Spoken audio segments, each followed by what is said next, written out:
JEE advance 2024 paper 1 से ये question है। क्वेश्चन में गिवन है glass beaker has a solid plano convex base of refractive index 1.60। तो यहाँ पर एक प्लेनो कन्वेक्स लेंस है और इसका रिफ्रैक्टिव इंडेक्स 1.6 है। The radius of curvature of convex surface SPU is 9 centimetre. ये जो सरफेस है एसपीयू, इसका रेडियस ऑफ कर्वेचर हमको गिवन है 9 centimetre. While the planar surface STU, ये जो प्लेन सरफेस है STU act as a mirror. This beaker is filled with a liquid of refractive index n up to level QPR. So एक liquid fill है, refractive index इसका n given है और QPR level तक इसको fill किया है। If the image of point object O at a height h OT, ये जो पॉइंट ऑब्जेक्ट O है और O से लेके T तक का हाइट हमको h गिवन है, is formed on itself, और जो फाइनल इमेज फॉर्मेशन हो रहा है वो इसी ऑब्जेक्ट के प्लेस पर हो रहा है।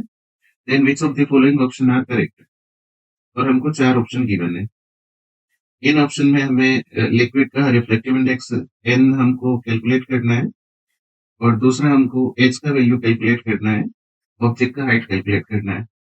मेथड 1 में हम रे डायग्राम से इस क्वेश्चन को अप्रोच करेंगे।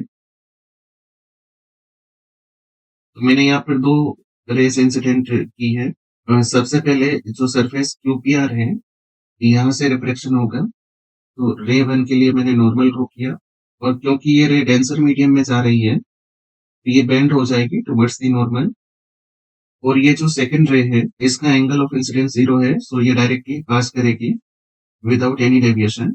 और फाइनल इमेज फॉर्मेशन अगर इसमें हम देखें तो जो ये रिफ्लेक्टेड रेस हैं ये एक वर्चुअल इमेज फॉर्म करेगी और इसे अगर हम ड्रॉ करें तो यहाँ पर इसकी वर्चुअल इमेज आएगी, यहाँ पर एक वर्चुअल इमेज बनेगी। ऑब्जेक्ट की हाइट यहाँ से P से अज्यूम कर रहा हूँ कि ये हाइट है y और इमेज का हाइट हम अज्यूम कर लेते हैं y डैश।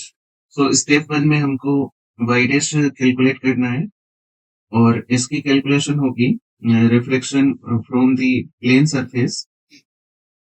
तो ये हमारा एंगल ऑफ इंसिडेंस हो जाएगा, इसको मैं I अज्यूम कर लेता हूँ, और ये हमारा जो है ना एंगल ऑफ रिफ्लेक्शन हो जाएगा, इसको हम R अज्यूम कर लेते हैं। जो इमेज फॉर्मेशन हो रहा है वो यहाँ पर हो रहा है, ये एक वर्चुअल इमेज बनी और ऑब्जेक्ट का जो हाइट है हमने यहाँ से y अज्यूम किया है और इमेज का हाइट हमने यहाँ से y डैश अज्यूम किया है और हमें y डैश और y में रिलेशन चाहिए। तो यहाँ से ये वाला एंगल I है तो ये हमारा एंगल I हो जाएगा और ये एंगल हमारा R है तो यहाँ से ये एंगल R हो जाएगा। अब हम इसमें सबसे पहले स्टेप 1 में यहाँ पर हम यूज करेंगे स्नेल्स लॉ। तो मैं यहाँ पर अगर स्नेल्स लॉ यूज करूँ तो ये बनेगा हमारा 1 sin I इक्वल्स टू, ये हो जाएगा हमारा n sin R। और स्मॉल एंगल sin I को हम tan I भी लिख सकते हैं, तो ये बनेगा 1 tan I equals to n tan R। tan I और tan R में रिलेशन कैलकुलेट करना है तो हम यहाँ से इस डिस्टेंस को कुछ x अज्यूम कर लेते हैं और यहाँ से अगर मैं tan I लिखूं इस राइट एंगल ट्रायंगल से तो ये हमारा बनेगा x अपॉन y। तो यहाँ से tan I को हम लिख सकते हैं x upon y equals to n, और tan R को हम इस राइट एंगल ट्रायंगल से लिख सकते हैं, ये हमारा बनेगा x अपॉन y डैश। यहाँ से x कैंसिल हो जाएगा और y डैश अगर हम कैलकुलेट करेंगे तो y डैश हमारे पास आएगा n टाइम्स ऑफ y। तो ये जो इंसिडेंट रेस है ये फर्दर यहाँ कॉन्वेक्स सरफेस से इसका रिफ्लेक्शन होगा। तो इंसिडेंट रे जो है कॉन्वेक्स सरफेस कन्वर्स करेगा, सो रेज यहाँ से बेंड होगी एंड देन थर्ड रिफ्लेक्शन जो होगा हमारा मिरर से होगा और प्लेन मिरर से जो है फाइनल रिफ्लेक्शन हो रहा है। तो हम ये बोलेंगे कि प्लेन मिरर से फाइनल रेस तब रिट्रेस कर सकती है जब उसका एंगल ऑफ इंसिडेंस 0 हो। तो ये रे जो है प्लेन मिरर पर परपेंडिकुलरली फॉल होगी और जब ये रेज परपेंडिकुलरली फॉल होगी तभी इसका एंगल ऑफ इंसिडेंस 0 बनेगा और प्लेन मिरर से फाइनली रे जो है रिट्रेस होगी। तो जो फाइनल इमेज फॉर्मेशन होगा वो ऑब्जेक्ट के प्लेस पर होगा। तो हमको यहाँ पर सेकंड रिफ्लेक्शन करना है कॉन्वेक्स सरफेस से, और जो हमारी ये जो इमेज फॉर्म हुई है ये एज अ ऑब्जेक्ट वर्क करेगी और यहाँ से स्पेरिकल सरफेस से ऑब्जेक्ट की जो डिस्टेंस होगी वो हमने अभी कैलकुलेट करी है, वाई डैश होगी और वाई डैश का जो वैल्यू है ये है एन वाई। और अगर यहाँ पर मैं साइन कन्वेंशन बनाऊं तो इंसिडेंट रे की डायरेक्शन में हमको लेना है पॉजिटिव और अपोजिट डायरेक्शन में हमको लेना है नेगेटिव। सो स्टेप 2 में हम जो फॉर्मूला यूज करेंगे वो होगा हमारा माइनस का mu one upon U plus mu two upon V equals to mu two minus mu one upon R. यहाँ पर म्यू वन होगा the refracting index of medium where incident rays are present. तो यहाँ पर जो medium है जहाँ पर इंसिडेंट रेज प्रेजेंट है, ये रिफ्रैक्टिव इंडेक्स हमारे पास है एन। तो हमारा म्यू वन जो होगा एन होगा, म्यू टू हमारा होगा refractive index of the medium where reflected rays are present. So mu two यहाँ पर हो जाएगा 1.6, यू यहाँ पर होगा ऑब्जेक्ट का डिस्टेंस पोल से, तो ये हमारा एन वाई हो जाएगा। और क्योंकि ये नेगेटिव डायरेक्शन में मेजर हो रहा है तो माइनस का एन वाई हम इसे लिखेंगे। वी होगा हमारा distance of final image from pole. So क्योंकि ये रेज प्रिंसिपल एक्सिस के पैरेलल हुई है तो फाइनल इमेज इंफिनिटी पर फॉर्म होगी, तो वी हमारा हो जाएगा infinity. And radius of curvature हमारा हो जाएगा ये सरफेस का रेडियस ऑफ कर्वेचर गिवन है 9 सेंटीमीटर, और इसको हम पॉजिटिव लेंगे तो ये हो जाएगा 9 सेंटीमीटर प्लस का 9 सेंटीमीटर। और अगर ये वैल्यूज हम यहाँ पर पुट करें तो हम लिखेंगे माइनस का म्यू वन को एल लिखा, यू हमारा हो गया minus N Y plus mu two हमारा हो गया 1.6, वी हमारा हो जाएगा इंफिनिटी, देन 1.6 माइनस एन और आर हो जाएगा 9। ये टर्म हमारी बनेगी 0, यहाँ से माइनस कैंसिल हो जाएगा और एन से एन कैंसिल होगा।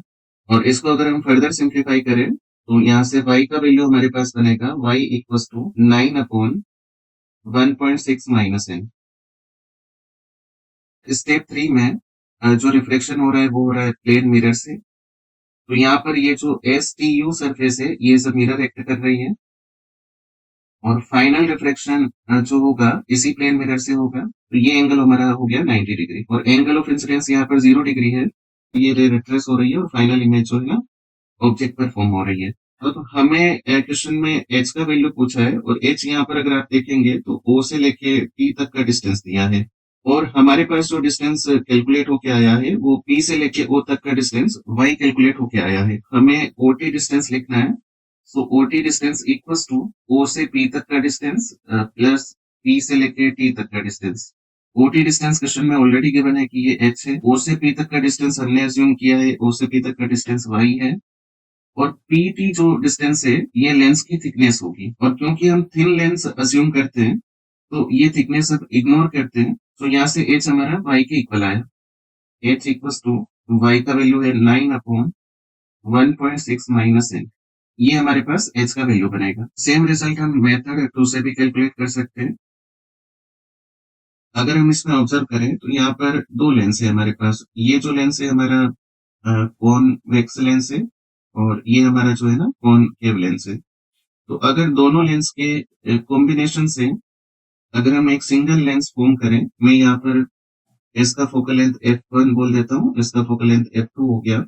f1 हम लिख सकते हैं minus R upon mu minus one और यहाँ पर f1 आ जाएगा माइनस रेडियस ऑफ कर्वेचर ये हो गई हमारी 9 अपॉन रिफ्रेक्टिव इंडेक्स इसका गिवन है n, so n minus one. Similarly convex lens का फोकल लेंथ f2 अगर हम लिखें तो f2 हमारा बनेगा r upon mu minus one. So f2 equals to r की जगह हमने 9 रखा तो 9 अपॉन म्यू है हमारा 1.6, 1.6 माइनस वन जैसे 0.6। तो यहाँ पर स्टेप 1 में कॉम्बिनेशन ऑफ लेंस का हम फॉर्मूला यूज करेंगे और कॉम्बिनेशन ऑफ लेंस में मैं इसका फोकल लेंथ कुछ equivalent focal length F L assume कर लेता हूँ। तो ये फॉर्मूला हमारा होगा 1 upon F L equals to 1 upon F one plus 1 upon F two. तो ये हमारा बनेगा 1 upon F L equals to 1 upon F one को हम लिख सकते हैं minus of N minus one upon 9। तो ये बनेगा minus N plus one upon 9 plus 1 upon F to हो जाएगा 0.6 अपॉन 9। सो ये हमारा बनेगा 1 upon F L equals to 9, यहाँ पर एलसीएम हो जाएगा और ये आएगा -n+1 plus 0.6। So focal length of lens, equivalent focal length, ये बनी हमारे पास 9/1.6 -n। हमारे पास जो एक कॉनकेव और कॉन्वेक्स लेंस था, तो कॉम्बिनेशन ऑफ लेंस से हमने उसका एक सिंगल लेंस हमने फॉर्म किया है। अगर लेंस का फोकल लेंथ एफ है, अगर ये पॉजिटिव निकल के आता है तब तो ये कॉन्वेक्स लेंस होगा, और अगर ये फोकल लेंथ नेगेटिव निकल के आता है तो ये हमारा कॉनकेव लेंस होगा, क्योंकि हम यहाँ पर सिल्वरिंग ऑफ लेंस का कॉन्सेप्ट यूज करेंगे। A silvered plano convex lens is equivalent to concave mirror. So next step 2 में स्फेरिकल मिरर की फोकल लेंथ हमको कैलकुलेट करनी है। सो मैं ये focal length F equivalent assume कर लेता हूँ, और हमारे पास एफ इक्विवेलेंट कैलकुलेट करने के लिए फॉर्मूला होगा 1 focal length of mirror -2 focal length of lens.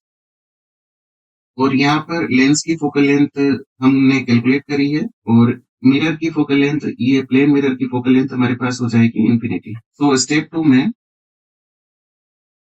हम एफ इक्विवेलेंट कैलकुलेट करेंगे, तो ये बनेगा 1/f equivalent equals to 1 focal length of mirror, plane mirror हो गई infinity, minus 2 focal length of lens, ये हमारे पास हो जाएगा 0।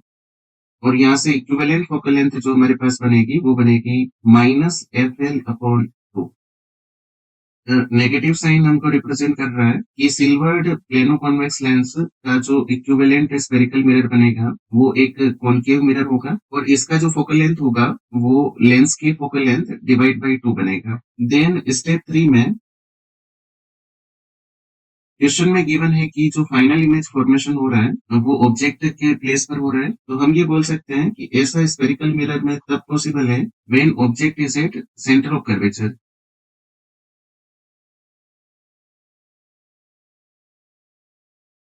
तो यहाँ से जो h डिस्टेंस है, h हमारे पास होगा twice of focal length of spherical mirror, तो twice of f equivalent, h हमारे पास बनेगा h equals to twice of focal length of spherical mirror is FL/2। So 2 से 2 कैंसिल हो जाएगा, तो h हमारे पास आएगा focal length of lens which is 9/1.6 -n।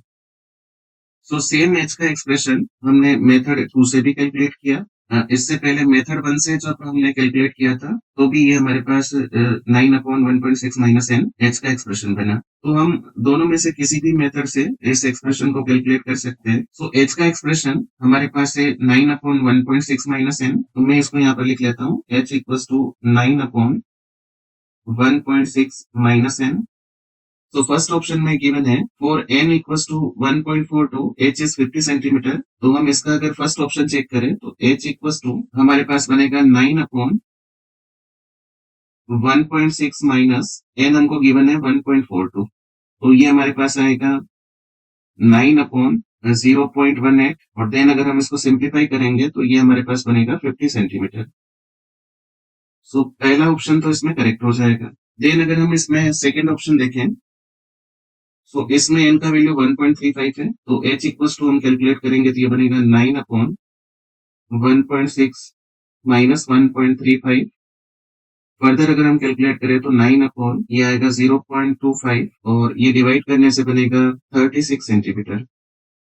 तो सेकंड ऑप्शन भी मैच हो रहा है, तो सेकंड भी इसमें करेक्ट ऑप्शन हो जाएगा। देन थर्ड ऑप्शन अगर हम चेक करें तो n की वैल्यू हम 1.45 इसमें पुट करते हैं, तो h इक्वल्स टू ये बनेगा 9/1.6 माइनस 1.45, तो ये आएगा हमारे पास 9/0.15, और फर्दर अगर हम सोल्व करेंगे तो ये आएगा हमारे पास 60 सेंटीमीटर। और क्योंकि ये मैच नहीं होगा, 65 सेंटीमीटर दिया है जबकि ये h होना चाहिए था 60 सेंटीमीटर, तो सी इसमें गलत हो जाएगा। देन डी वाला ऑप्शन, यहाँ पर मैं h कैलकुलेट करूँ तो h इक्वल्स टू 9/1.6 माइनस ये गिवन है 1.48, तो ये बनेगा हमारे पास 9/0.12, और अगर हम इसको डिवाइड करें तो ये आएगा 75 सेंटीमीटर, और इसमें गिवन है एच एस 85 सेंटीमीटर, जो कि गलत है, तो डी वाला ऑप्शन भी हमारा नहीं होगा। सो इस क्वेश्चन का जो करेक्ट आंसर होगा, A and B are correct answer.